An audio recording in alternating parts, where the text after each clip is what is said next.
Wait, no, like he helps them get away. Hold on. Wait. Hold up.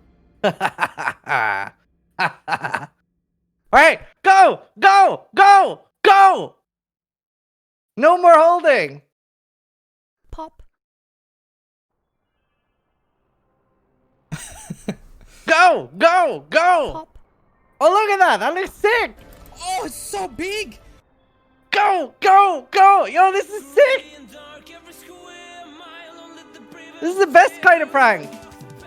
Huh! Oh, it's so big! No more post jumping! Oh, it's so big! Pop. Oh, it's so big!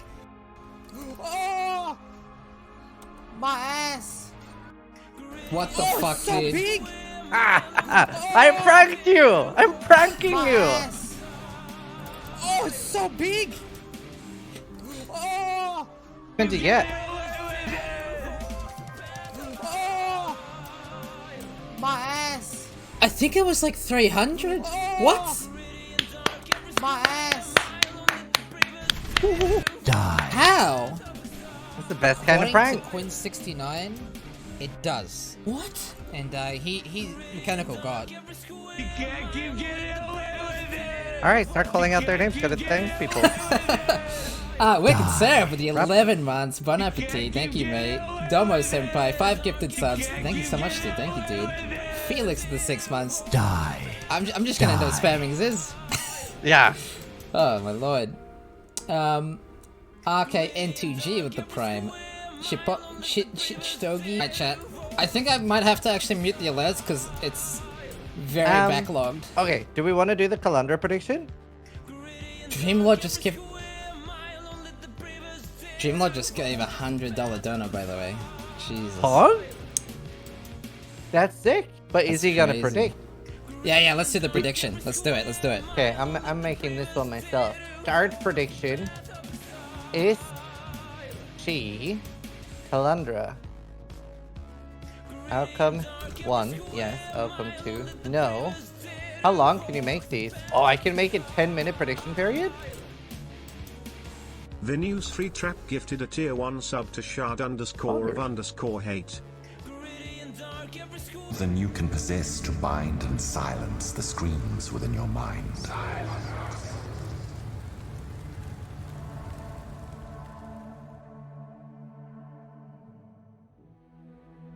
Hi, I'm Chris Wilson from Grinding Gear Games. Thank you so much for joining us today as we unveil Path of Exile's 3.13 expansion. This release contains everything you've come to expect from a Path of Exile expansion release.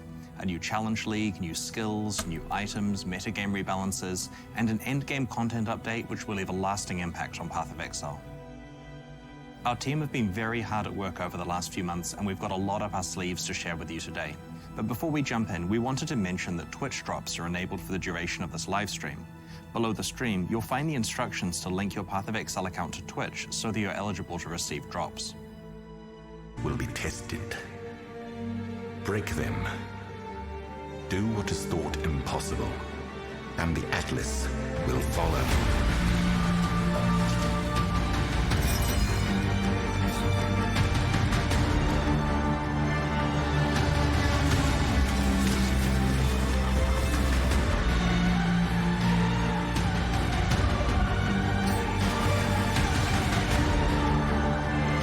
Maybe Pog? Ritual League. There it is. Dark Strands are back?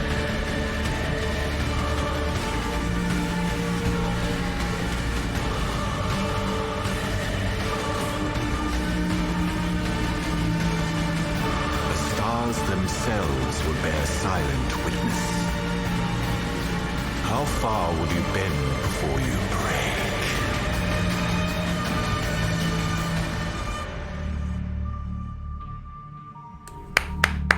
I'm hype. That looks sick. The bosses at the end, dude. Yeah. That's why I got so excited. That's one of my favorite Goosebumps. Path of Exile trailers. We've released, like 35 trailers so far over the last decade, and I still get shivers watching each new one. Props to our video guy Eben for great work as usual.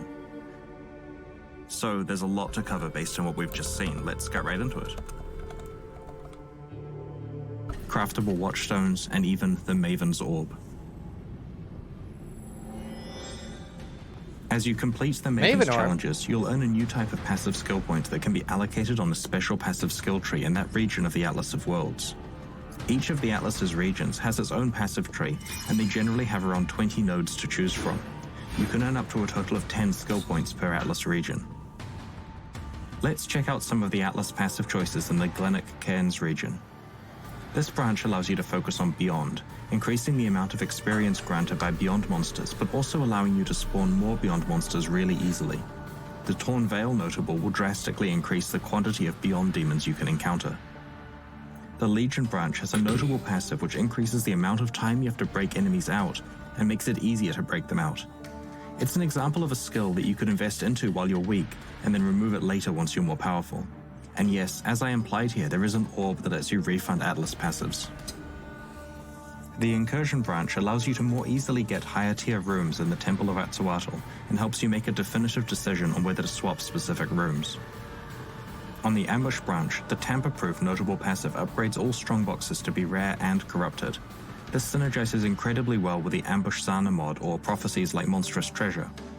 While it prevents you from re-rolling valuable types of strongboxes, the sheer number of corrupted 6-socket and 6-link items will certainly be tempting. Now let's have a look at the Atlas passive choices available in the Lex Proxima region. The Harvest branch can increase your chances of finding a sacred grove, increase its crafting rewards, and make it more likely that you'll encounter a Shavi. We'll explain later in the presentation about how Harvest is being integrated into the core game in this expansion.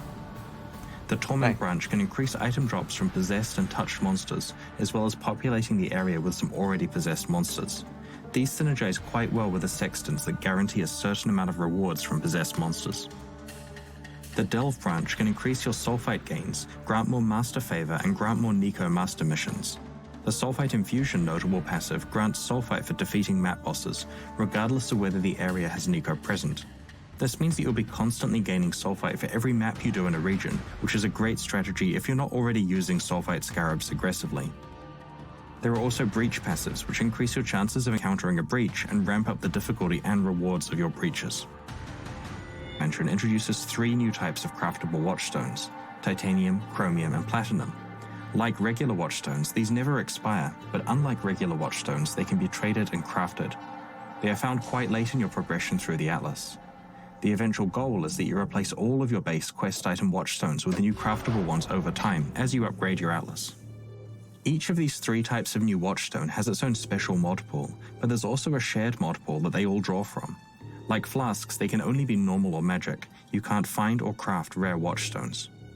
Because you can have up to 4 watchstones socketed in a region, up to 8 mods can affect that region, and some quite large bonuses to specific content can be stacked. When combined with the Atlas passive trees, these really allow you to optimize what content you encounter and the rewards from that content. Each subsequent ritual in the area will summon all the monsters from the previous ones, so the difficulty and reward ramp up as you challenge yourself with each successive ritual. Imagine that beam in a Monsters crypt you kill map. after you have activated a ritual grant you points called Tribute. At the end of each ritual, you'll have an opportunity to spend this tribute on various reward items. These items vary greatly in power and cost, so you may find you can afford several cheaper ones or one more valuable one. For clarity, tribute doesn't transfer between game areas. As you complete subsequent rituals in the same area, more potential rewards will be revealed, which can be very expensive. If you can't afford to purchase a reward outright, you can spend a portion of its cost to defer it until later. This means that it will show up in a later area at a reduced price. Items can be deferred multiple times until you can eventually afford them, and for some of the most valuable rewards in this league, this may be the easiest way to obtain them. You can also spend some tribute to re-roll the contents of the reward screen one time per instance if you'd like a new set of reward items to choose from. Echoes of the Atlas expansion is on its Ascendancy classes. Path of Exile has 19 Ascendancy classes, which let you specialize your character further than the base character classes allow. To unlock your Ascendancy class, you must find the Altar of Ascendancy at the end of the Lord's Labyrinth. In this expansion, we've rebalanced every one of these 19 classes and have significantly reworked 3 of them: the Elementalist, the Inquisitor, and the Deadeye. The aim of these changes is to redistribute and simplify power so that Ascendancy passive skills perform stronger single functions more effectively. Let's check some of them out. The Elementalist has always been a good general ascendancy class for many elemental builds, but lacked really in-depth build options. Now you can pick which elemental ailments to use for greater build customization, as well as providing more consistent power against tougher enemies. The Elementalists can also protect themselves from a large amount of elemental damage. Bastion of Elements provides a significant defensive shield against elemental damage, which can be further improved by allocating more skills on your passive tree and ascendancy tree. Wow. The Liege of the Primordial and Elemental skills focus on golem builds. Taking Liege of the Primordial now means that your golems are automatically resummoned 4 seconds after they die. To make your golems immune to elemental damage, you'll now need to spec into Elementor as well as Liege of the Primordial. Previously, the Shaper of Desolation skill forced you to improve both shocking and chilling, even if you didn't use both. We've now moved these benefits into their own branches, culminating in the Shaper of Flames, Winter, and Storm skills, allowing you to pick which ailments you improve. You can use and enhance Ignite, Chill, and Shock on any build. Mastermind of Discord no longer focuses on heralds and allows you to strip all elemental resistances from your enemies effectively. Pendulum of Destruction has been reworked as Heart of Destruction, providing more elemental damage or area of effect when you need them most. Made an effort to watch this stream probably means all of them because they're good at the game, but you never know, it might get pretty hard for you. And just trying to flatter the crowd. You're also. It is true that the top 10% of players are the ones that are watching right now. They're making an effort to talk about the game. Fair. So there's a bunch of items in this store once you finish the ritual that you can purchase using as ritual points. Do the rares in there use the new high quality rare generation system that we saw a taster of in Heist? Some of them do. There are basically different categories of things that can appear in the favor rewards. Hour? Like what? But yeah, minus the scuffness of everything. Good stuff, good stuff. I wasn't sure if I would do this stream, but I'm glad I did it. I'm very glad I did it. FFZ is deleting all related Pog emotes, by the way. Chat, final spam. Sir O, Pulse Champ, Pog, Pog O, Weird Champ. Final spam, chat. I think it's dying. Get final spam of all the Pog related emotes, because it's dead. If FFZ is deleting it, it's dead. Final spam, chat. GG. Are they removing them too? Someone said they are. BTDV confirmed keeping them, by the way. Mine are all on FFZ, so I'll have to switch them then. God, that's rough.